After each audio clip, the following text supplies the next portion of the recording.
may dayaon ka ka o ako ni ang Jesucristo kat agrupat kang kenta.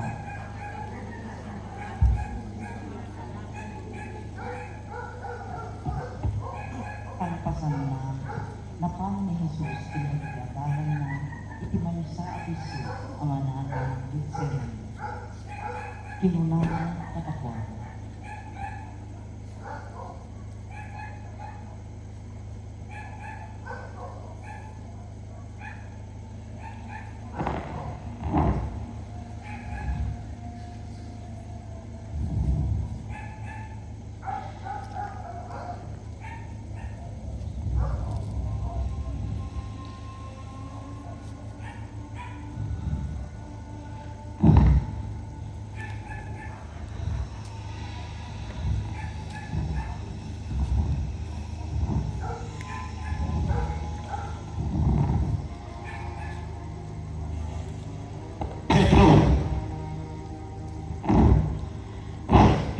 Man lang ako masamahan, maski isang oras sa aking pananalangin.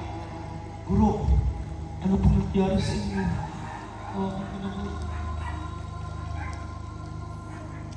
Hindi na kailangan. Hindi ko nais na makita niyo na ako sa ganitong kalagayan. Ikaw po ba'y nasa panganib na guro? Kailangan na ba natin umalis?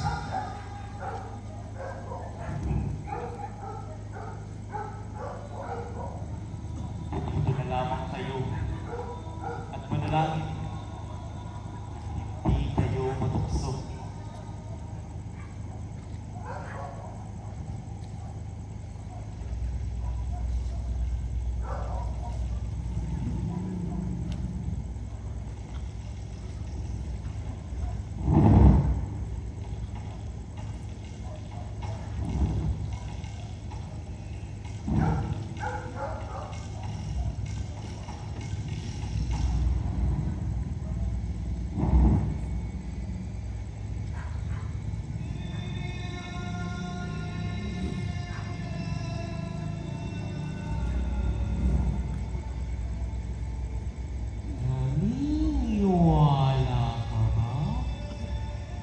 Naniniwala ka ba talaga na ang isang tao ay kayang pasanin ang kasalanan ng isang katauhan? Iyansya mo ako, Panginoon. Ako ay naniniwala sa iyo. Ako ay sumasa iyo. Walang sino man ang may kayang pasanin ang ganitong gampano. Sinasabi ko sa iyo, ang pagliligtas ng mga kaluluwa ay isang napakabigat na tungkulin. Kaya walang sino man, wala kahit kailan. Ama, lahat ay kaya mong gawin. Kung maaari, ilayo mo sa akin ang kalis na ito.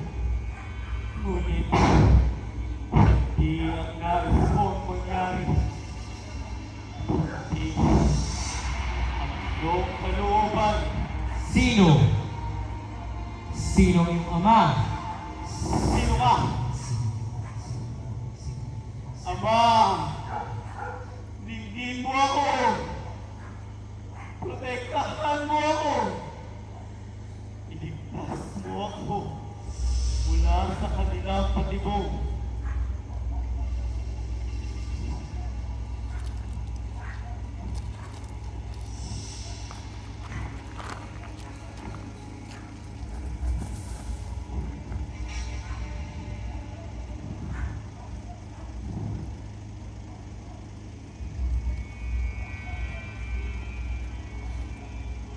Gawin mo na, Judas.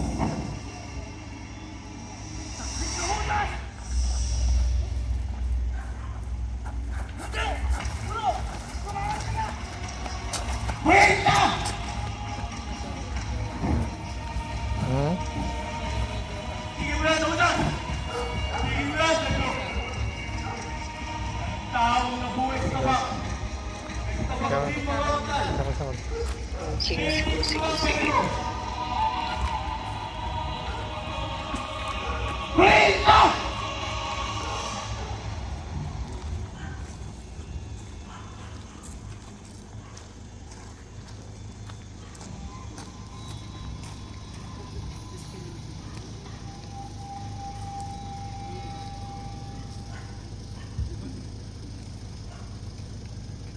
Karara, Apo ni a Heso Kristo, kabayatan iti panangilagip ni, iti panagtutuok, kan ipapatay mo.